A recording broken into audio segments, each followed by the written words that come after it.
الحمد لله رب العالمين وصلى الله وسلم وبارك على نبينا محمد. الدنيا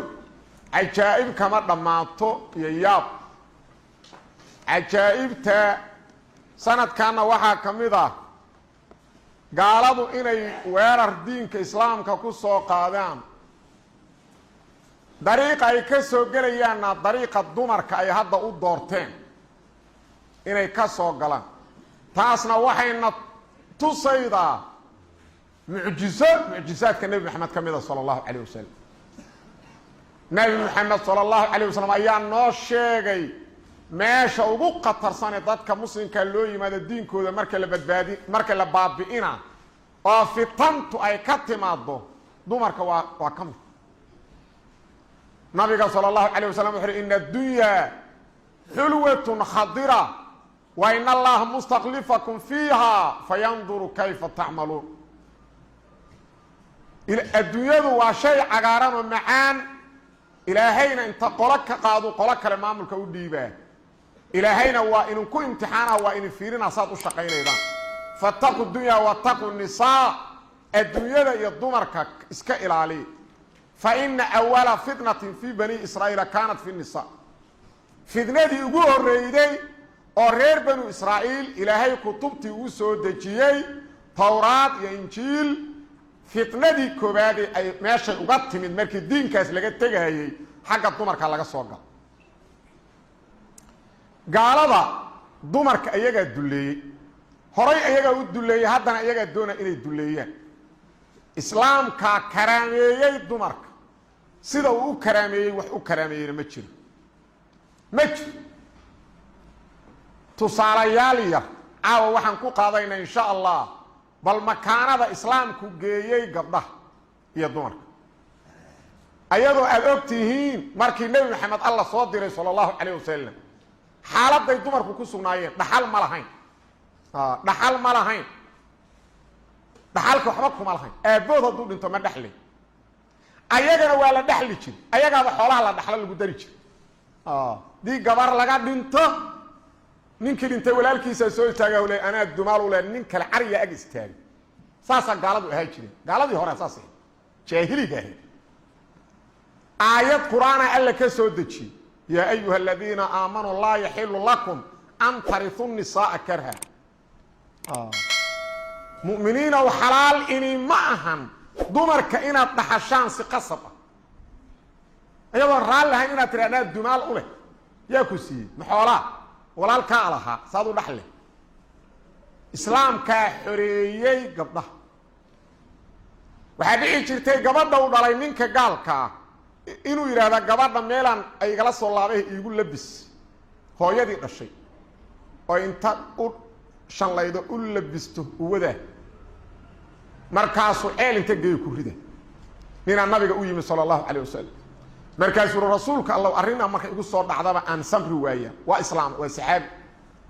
gabaraan dhalay hooyada inta u labistaan wada waa soo ilaahanay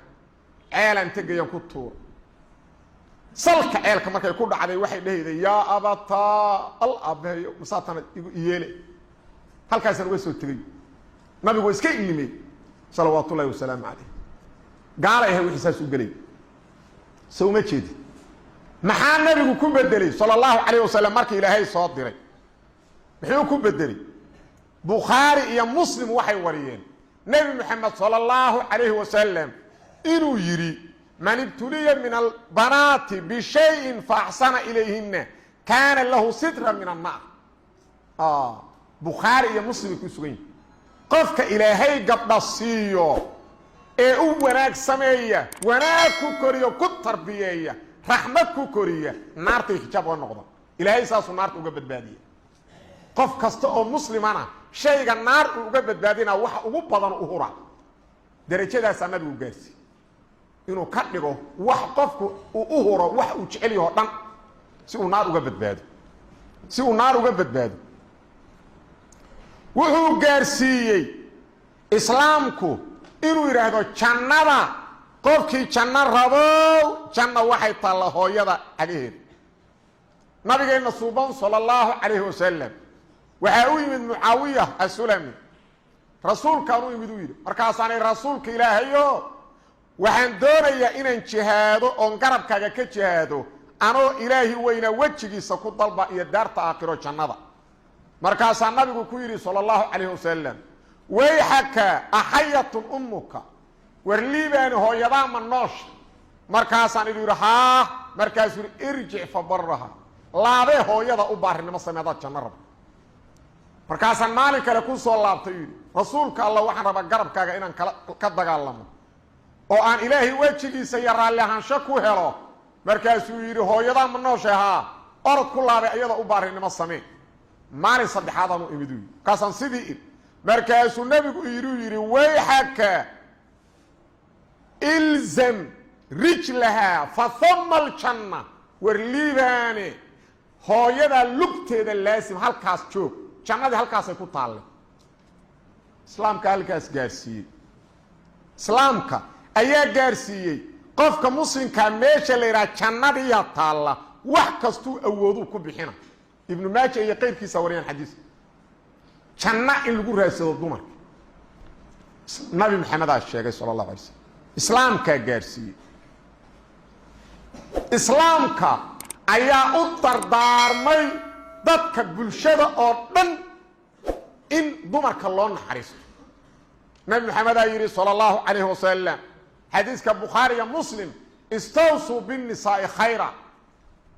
muslimiintoo dhan uu la hadlaa dumarka isku dardaarma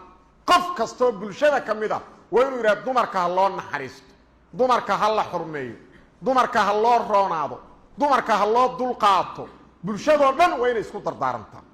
nabi maxamed amray sala allahu calayh wasalam hadday guursato awal aabbaa koriyo janno ku raba soo maha aabbaa koriyo janno ku raba markay guursatana ninkiyaa la yidhi janno ku raaso oo nabigu uu yidhi sala allahu calayh wasalam khayrukum liahlihi wa ana khayrukum liahli ragoo dhan waxa u khayr badan ninka ehelkiisa u khayr badan ragoo dhanna anaa ehelkayga u khayr badan buu yidhi nabigu sala allahu calayh wasalam khayriyada iyo meesha laga raadiyo ayuu ka dhigay nebi moxamed sala allahu calayh wasalam waana waxyi rabbulcaalamiin uu u soo waxyooday dumarku waa warshadda dhan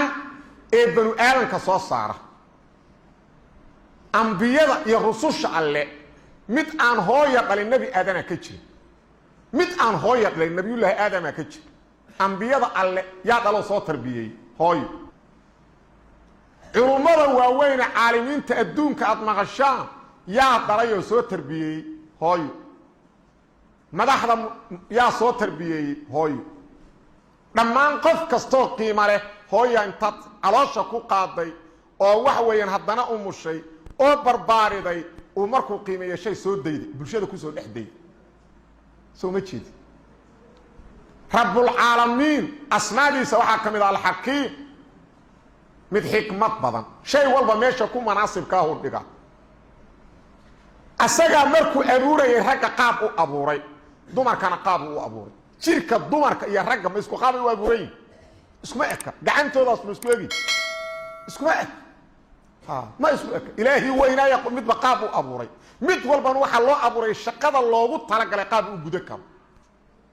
ninkii waxa wey nin qof xoog laha loo abuuro maxaa yeele waxaa laga rabaa jihaad iyo difaac diinka iyo difaac waxaa laga rabaa xamaal iyo shaqo inuu wax soo dhiciyo gabadhiina raxmad aa loo abuuro hooyo naxariistay u haydo caruurka aabba uma hayo aabbaha dhalay uma hayo aabbaha dhalay uma hayo maxaa yeele allah u abuurayba qaabkan u fiirso qur-aanka kariimka suurad dhama ilaahay dumarku magacaabay suuratu nisaa ku jirta suuradna gabar gaar ahba ilaahay ku magacaabay suuratu maryama leeyahay laakiin qur-aanka lagama helo suuratu rijaal suurad ragga lagu magacaabay ma waxaan leenahay ilaahay ragga waa ka eexad hal suurad naguma magacaabay maan leenahay maya ilaahay waa xakiim isagaa wax maamusha siduu wax u maamulayna ilaahay waa ku mahadsan waa xakiim hal suuradu suuratu rijaal ayna kuma jiro soo ma jeedo wiil haddaad dhashood barbaarido jannadiiad ku helaydaa ma taallo gabar haddaad dhashood barbaarido jannaad ku helay naartay xijaabkaaga noqon ma waxaan leenahay alla waa naga eex ma waxaan leenahay nabigu waa naga eex maya waxaan leenahay alla waa xakiim waana ku mahadsan yahy ساسان لين سو ما جيدي إلهي وينه أبوريستا كل الدوام مت والبشقة الدياري سيدا استرادت هدي لي را تصالح بل هل تصالح نحالك قبض وحي لدى ويلكو انتو قاتل بركيس دي مثلا أي هو يدو تحلين من أبوه sababtu waa maxay dhaqaalaha waxa u baahi badan rag iyo dumarka ragga u baahi badan inay u baahi badan yihiin waa sidan fiiri mas'uuliyadda dhaqaale ciday korta waa rag ee gabadha lama yiraahdo cid kala biil kugu leh tusaale aaba dhintay wiil iyo gabadhu ka tagay dhaqaalahaana wuxuu ka tagay aabahaasu $3,000 hadda isticmaalna haddii loo dhaxlo meeqay qaadan wiilka iyo gabadhu waxay qaadan 1,000 wiilkuna 2,000 labadooduna guuray gaareen subaxdii gabadhii 1,000 lagu sallimay gacanta laga saar akoonkay ku shubay nina soo dooray nina gabadhii soo doontay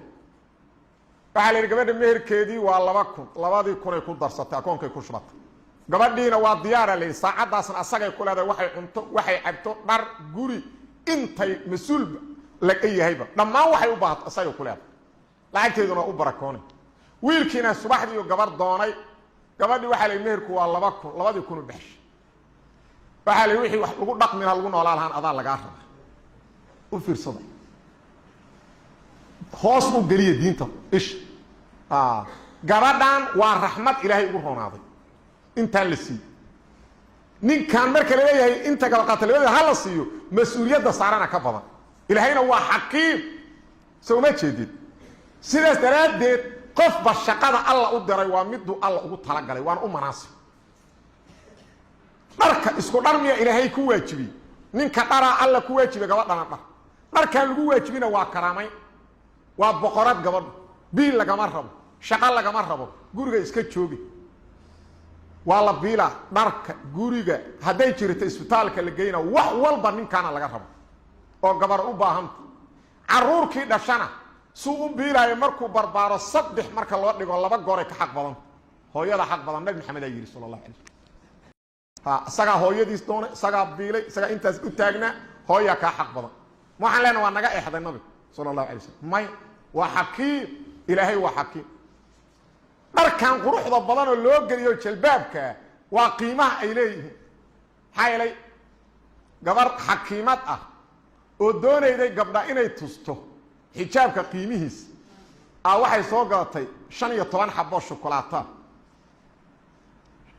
aruuray dhash 15kii 5 kamida waa fiiqday warqadii ku dubneeday ka tuurtay gacantay ku soo qabatay waan ku soo dhidid 10kii kalena bacay ku riday awla warqada ku dubneed